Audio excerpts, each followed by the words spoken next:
নমস্কাৰ ডিজিটেল আসামলৈ আপোনালোক সকলোকে স্বাগতম জনাইছো তো আজিৰ এই ভিডিঅ'টিত আমি ডিসকাস কৰিম G20 সম্পৰ্কে ইম্পৰ্টেন্ট কিছু কুৱেশ্যন আমি ডিসকাস কৰিম আগন্তুক এক্সাম সমূহৰ বাবে বহুত বেছি প্ৰয়োজনীয় হ'ব হেয়া গ্ৰেড 3 গ্ৰেড 4 এক্সামে হওক নাইবা টিচাৰ্ছ ৰিক্ৰুটমেন্ট এক্সামে হওক এই সকলোবিলাক এক্সামৰ বাবে G20 ৰ ওপৰত কিছু ইম্পৰ্টেন্ট কুৱেশ্যন লৈ এই ভিডিঅ'টি প্ৰস্তুত কৰা হৈছে গতিকে G20 ৰ ওপৰত আমি অলৰেডি ডিসকাস কৰিছো উইকলি কাৰেণ্ট এফেয়াৰ্ছৰ ভিডিঅ'সমূহত আমি ডিসকাস কৰিছো যদি আপোনালোকে উইকলি কাৰেণ্ট এফেয়াৰ্ছৰ ভিডিঅ'সমূহ আপোনালোকে চাই ৰেগুলাৰলি তেনেহলে নিশ্চয় আপোনালোকে পাইছে সেই কুৱেশ্যনছ বিলাক আমি অলৰেডি ডিসকাস কৰি আহিছো কিন্তু এটা ভিডিঅ'তে মই গোটেইখিনি কুৱেশ্যন লবলৈ চেষ্টা কৰিছো যিবিলাক আগত আমি ডিসকাস কৰিছো হেয়া বেলেগ বেলেগ সপ্তাহত আছে বা বেলেগ বেলেগ ভিডিঅ'ত আছে সেইবিলাক গতিকে এই ভিডিঅ'টিৰ জৰিয়তে আমি গোটেইখিনি ইম্পৰ্টেন্ট যিখিনি কুৱেশ্যনছ হ'ব পাৰে সেইখিনি আমি আজিৰ এই ভিডিঅ'টিত ডিসকাস কৰিম গতিকে বহুজনে কাৰেণ্ট এফেয়াৰ্ছৰ কোৰ্সৰ বিষয়ে সুধি আছে গতিকে ইউটিউবত উইকলি কাৰেণ্ট এফেয়াৰ্ছৰ ভিডিঅ' মই আপলোড কৰি থাকো ৰেগুলাৰলি প্ৰতি সানডে 7 বজাত মৰ্নিং 7 বজাত আপলোড কৰা হয়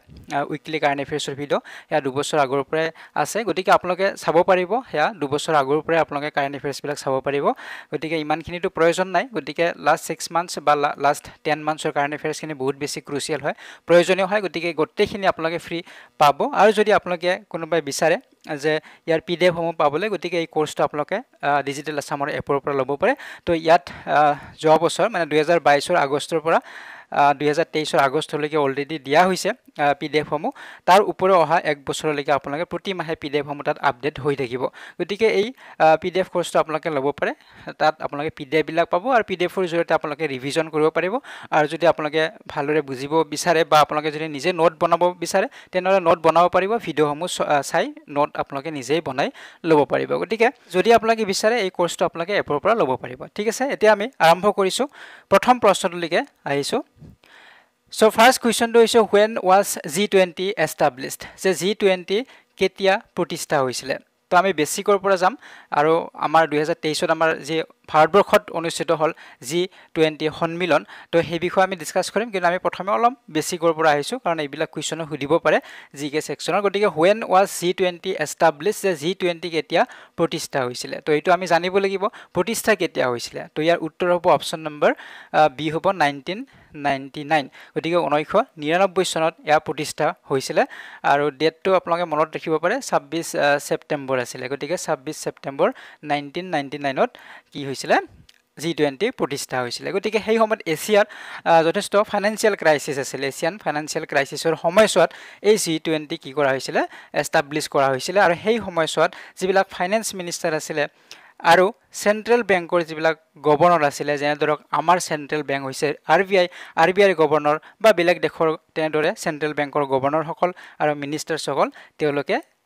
মিটিং কৰিছিল বা তেওঁলোকে তাত একত্ৰিত হৈছিল আৰু ফাইনান্সিয়াল যিবিলাক বা ইকোনমিক যিবিলাক ইস্যু বিলাক তেওঁলোকে আলোচনা কৰিছিল গতিকে এটো আছিল G20 কেতিয়া ফাউণ্ড হৈছিল বুলি যদি সুধে 1999 ৰ 26 সেপ্টেম্বৰ এটো মনত ৰাখিব তেতিয়া Next question to ligaiso. To 2 number question কি সুধিছে যে where was the first summit of G20 held? যে G20 ৰ প্ৰথম শীৰ্ষ সন্মিলন ক'ত অনুষ্ঠিত হৈছিল? যে প্ৰথমখন সন্মিলন ক'ত হৈছিল? 1999 ত প্ৰতিষ্ঠা হৈছিল এই বিষয়ে আমি জানিলো এতিয়া প্ৰথম সন্মিলন ক'ত অনুষ্ঠিত হৈছিল হেতু হল প্ৰশ্ন উত্তৰ হ'ব ইয়াৰ অপচন নম্বৰ এ হ'ব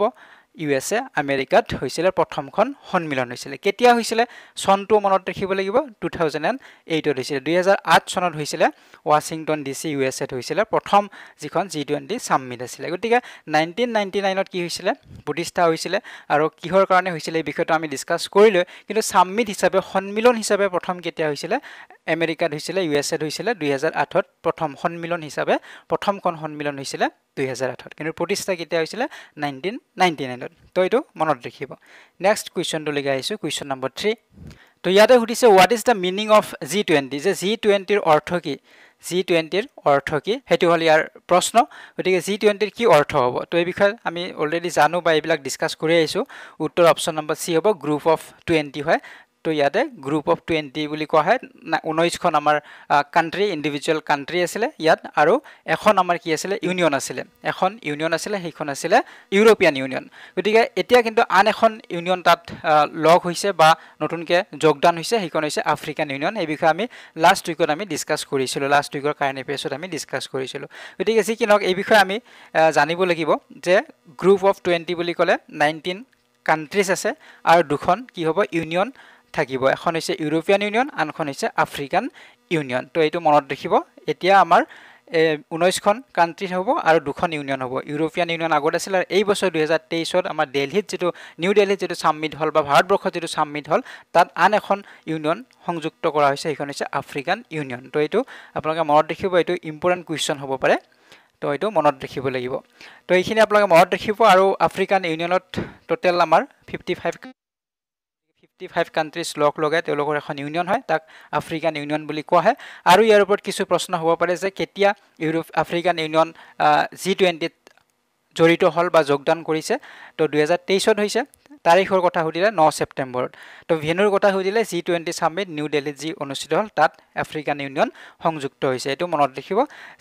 তাৰ ওপৰত আফ্ৰিকান ইউনিয়ন 55 মেম্বাৰ কান্ট্ৰিজ তেওঁলোকৰ আছে এইটো মনত ৰাখিব আৰু আগত ইউনিয়ন বুলি ক'লে ইয়াৰ আগত ইউৰোপিয়ান ইউনিয়ন আছিল এখন ইউনিয়ন আছিল এতিয়া দুখন হল তো এই গটেখিনি পইণ্ট মনত ৰাখিব ইয়াৰ পৰা বহুকেইটা কোৱেশ্চনে হ'ব পাৰে নেক্সট কোৱেশ্চনলৈকে আহিছো ইয়াতে সুধিছে where is the headquarter of G20 যে G20 ৰ মুখ্য কাৰ্যালয় কোড হেডকোৱাৰ্টাৰ কোড এটো হল প্ৰশ্ন ইন্ডিয়া ইউএসএ তেনেদৰে অপচনত দিয়া হৈছে সাধাৰণতে আমাৰ G20 ৰ পাৰ্মানেন্ট কোনো হেডকোৱাৰ্টাৰ নাথাকে গতিকে উত্তৰ অপচন নম্বৰ ডি হ'ব গতিকে প্ৰতি বছৰে বেলেগ বেলেগ ঠাইত G20 ৰ অধ্যক্ষতা লাভ কৰে এইবাৰ আমাৰ ভাৰতবৰ্ষৰ অধ্যক্ষতা লাভ কৰিছে গতিকে তেনেদৰে বেলেগ বেলেগ কান্ট্ৰিত লাভ কৰে গতিকে ইয়াতে আমাৰ মুখ্য কাৰ্যালয় বুলি ক'লে পাৰ্মানেন্ট কোনো মুখ্য কাৰ্যালয় বা হেডকোৱাৰ্টাৰ নাই তো এতিয়া আছে নেক্সট কোৱেশ্চন নম্বৰ 5 লৈকে ইয়াতে সুধিছে what is the official language of the G20 summit যে G20 সামিটৰ বা সন্মিলনৰ অফিচিয়েল ল্যাঙ্গুৱেজ কি যে G20 শীৰ্ষ সন্মিলনৰ চৰকাৰী ভাষা কি অফিচিয়েল ল্যাঙ্গুৱেজ কি হ'ব English French Spanish all of the above তো উত্তৰ অপচন নম্বৰ ডি হ'ব অফিচিয়েল ল্যাঙ্গুৱেজ বুলি ক'লে তিনটাই অফিচিয়েল ল্যাঙ্গুৱেজ হয় G20 ৰ ইংলিশ ফ্ৰেঞ্চ আৰু স্পেনিশ তো এইটো মনত ৰাখিব এইবিলাক কোৱেশ্চন যথেষ্ট ইম্পৰ্টেন্ট হয় এইবিলাক কোৱেশ্চন এক্সামত সুধিব পাৰে ইংৰাজী ফৰাচী আৰু স্পেনিশ হৈছে G20 শীৰ্ষ সন্মিলনৰ চৰকাৰী বা অফিচিয়েল ল্যাঙ্গুৱেজ নেক্সট কোৱেশ্চন লৈ গৈছো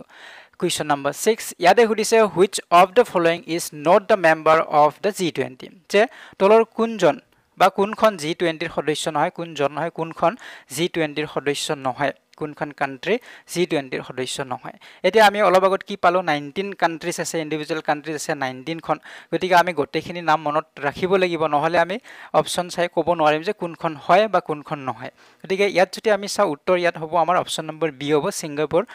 G20 ৰ সদস্য নহয় গতিকে এইখিনিতে আমি এই কান্ট্ৰি বিলাকৰ নাম পাৰিলে আমি মনত ৰাখিব লাগিব এই যি 19 ইন্ডিভিজুৱেল কান্ট্ৰিজ আছে বা নেশনস আছে এইখিনি আমি মনত ৰাখিবলৈ চেষ্টা কৰিব লাগিব যেনে আৰ্জেন্টিনা আছে Australia Brazil Canada China France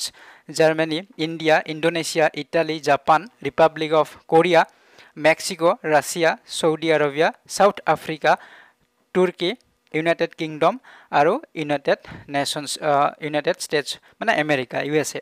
তো এই একেখন আমাৰ 19 খন ইন্ডিভিজুৱেল নেশনস হয় একেখনৰ নাম মনত ৰাখিব লাগিব আৰু দুখন ইউনিয়ন এই দুখনৰ কথাটো আমাৰ মনত থাকিব ইউৰোপিয়ান ইউনিয়ন আৰু আফ্ৰিকান ইউনিয়ন তো এইখিনি আপোনালোকে কাইন্ডলি মনত ৰাখিব তেতিয়া আমাৰ কি হ'ব যি কোনো আমাৰ কান্ট্ৰি যদি অপচনত যেতিয়া নাম থাকিব আমি তেতিয়া ধৰিব পাৰিম যে এইখন কান্ট্ৰি হয় বা ইয়াৰ লগত জড়িত হয় বা মেম্বাৰ কান্ট্ৰি হয় বা মেম্বাৰ কান্ট্ৰি নহয় আমি হেতু ধৰিব পাৰিম যদি আমি এই কান্ট্ৰি বা নেশনস খিনিৰ নাম আমাৰ মনত থাকে কিছু পৰিমাণে তো ঠিক আছে নেক্সট কোৱেশ্চনটো লৈকে আহিছো কোৱেশ্চন নম্বৰ 7 তো ইয়াতে সুধিছে to which country has India handed over the presidency of G20 during the New Delhi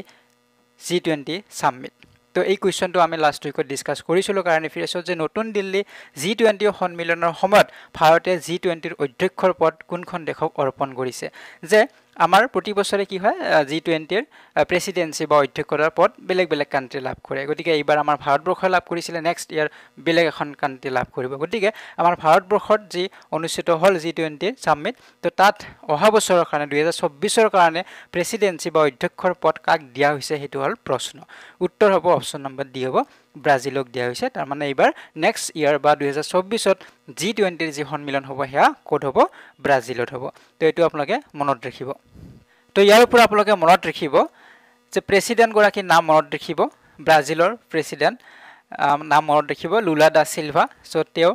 হ'ব অধ্যক্ষ প্ৰেসিডেন্সি লাভ কৰিব যেনেদৰে আমাৰ ভাৰতে প্ৰেসিডেন্সি লাভ কৰিছিল বা আমাৰ ভাৰতৰ প্ৰধানমন্ত্ৰী গৰাকীয়ে ঠিক তেনেদৰে এটো আপোনালোকে মনত ৰাখিব তো ইয়াৰ প্ৰেসিডেন্ট কোন হ'ব পোষ্ট অফ প্ৰেসিডেন্ট দিয়া হ'ব লুলা দা সিলভাক দিয়া হ'ব তো এইটো আপোনালোকে মনত ৰাখিব আৰু আমাৰ ভাৰতবৰ্ষক 30 নৱেম্বৰলৈকে 30 নৱেম্বৰলৈকে ইয়াৰ প্ৰেসিডেন্সি থাকিব তাৰ পিছতহে ব্ৰাজিলে লাভ কৰিব প্ৰেসিডেন্সি এটো মনত ৰাখিব নেক্সট কোৱেশ্চনটো লৈকে আইছো কোৱেশ্চন নম্বৰ 8 লৈকে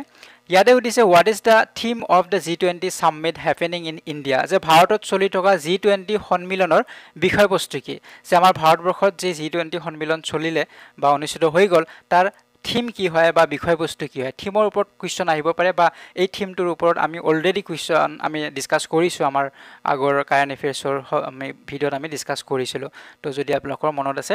তো যিকিনক G20 ৰ আমাৰ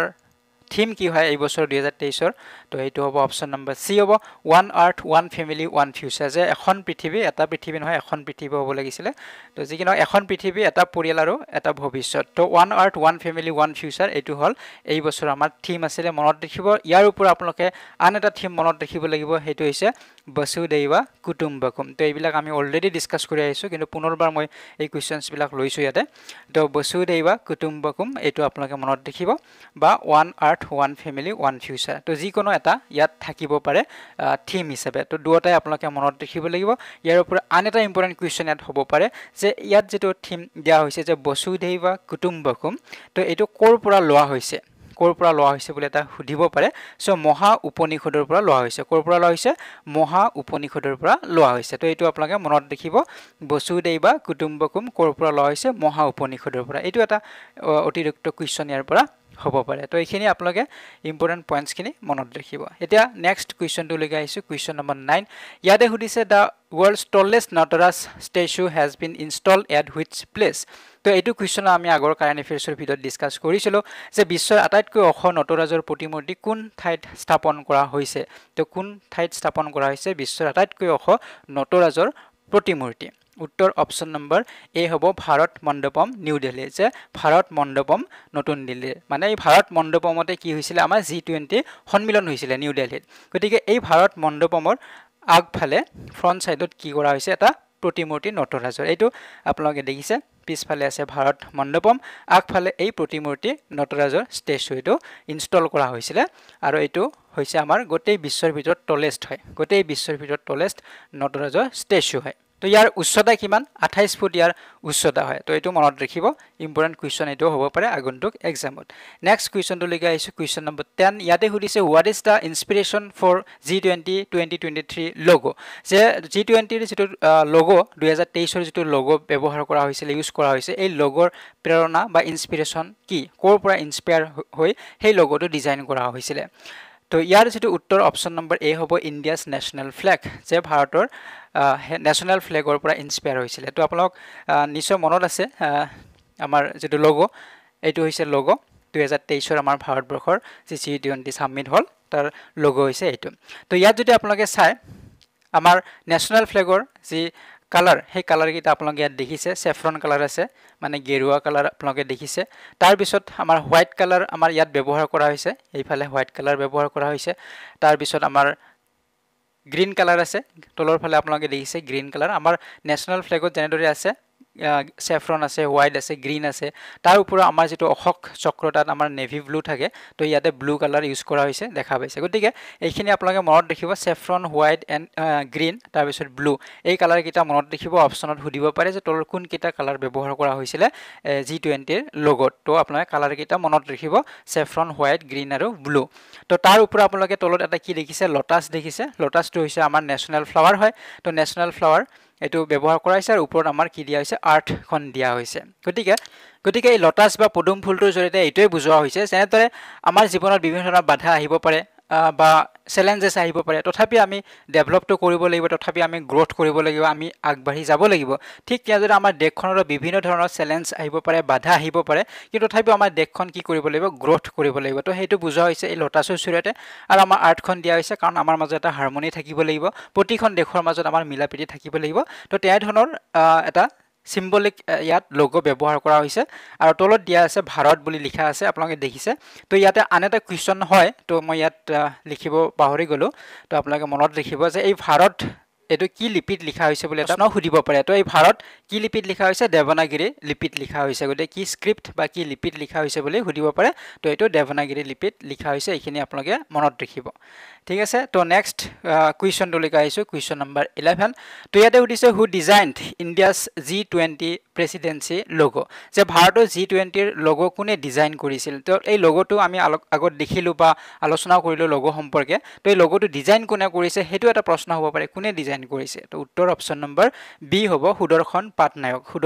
পাটনায়কে ইয়া ডিজাইন কৰিছে গতিকে তেও কোন আছিল সুদৰ্শন পাটনায়ক কোন আছিল সো তেও একৰকি পদ্মশ্ৰী লাভ কৰা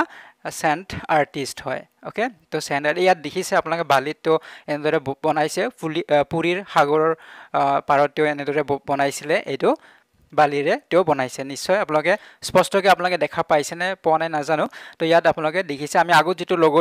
আলোচনা কৰিলো সেই লোগোটো ইয়াত G20 আছে কালাৰ বিলাক দিয়া হৈছে ইয়াত ভাৰত লিখা হৈছে যেটো দেৱনাগিৰি লিপিত লিখা হৈছে তাৰ পিছত ইয়াত আমাৰ কি দিয়া হৈছে থিমটো দিয়া হৈছে বসুদেৱ কুটুম্বকম দিয়া হৈছে ওৱান আৰ্থ ওৱান ফ্যামিলি ওৱান ফিউচাৰ তো এটো কোনে ডিজাইন কৰিছে মনত ৰাখিব পদ্মশ্ৰী লাভ কৰা সুদৰ্শন পাটনায়কে ডিজাইন কৰিছিল তো এতিয়া নেক্সট কুৱেশ্যন নম্বৰ 12 লৈকে আহিছো ইয়াতে সুধিছে where did the first G20 Sherpa meeting under India's presidency hold যে ভাৰতৰ অধ্যক্ষতাৰ অধীনত প্ৰথম G20 Sherpa বৈঠক ক'ত অনুষ্ঠিত হৈছে তো এইবিলাক কুৱেশ্যনও সুধিব পাৰে এক্সামত যে G20 Sherpa বৈঠক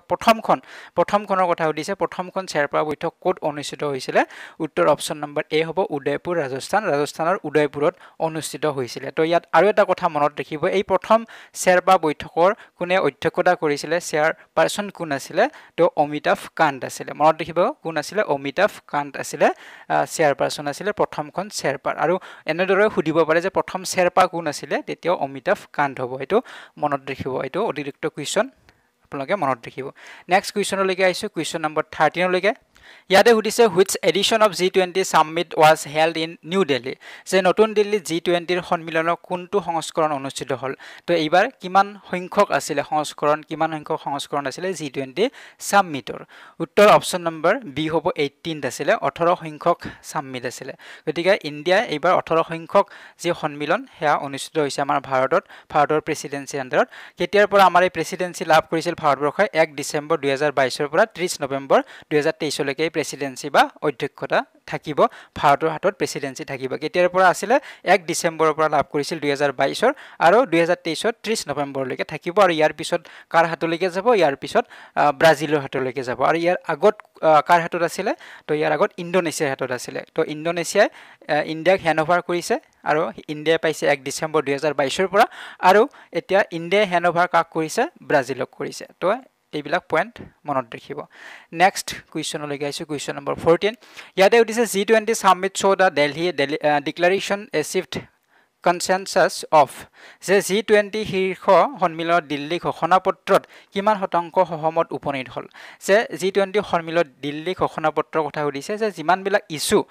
ইয়াত টোটাল 73 ইস্যু লোৱা হৈছিল 73 ইস্যু এই সন্মিলনত ডিসকাস কৰা হৈছে বা এই ইস্যু বিলাক উত্থাপন কৰা হৈছিল আৰু এই গোটেই ইস্যু বিলাকতে সহমত লাভ কৰিছে যিবিলাক মেম্বাৰ আহিছিল গোটেই বিলাকৰে সহমত লাভ কৰিছে 73 ইস্যুৰ ওপৰত ভাৰতবৰ্ষই গতিকে ইয়াৰ শতাংশ সহমত বুলি ক'লে 100% হ'ব উত্তৰ অপচন নম্বৰ ডি হ'ব 100% সহমত লাভ কৰিছে কাৰণ 73 ইস্যু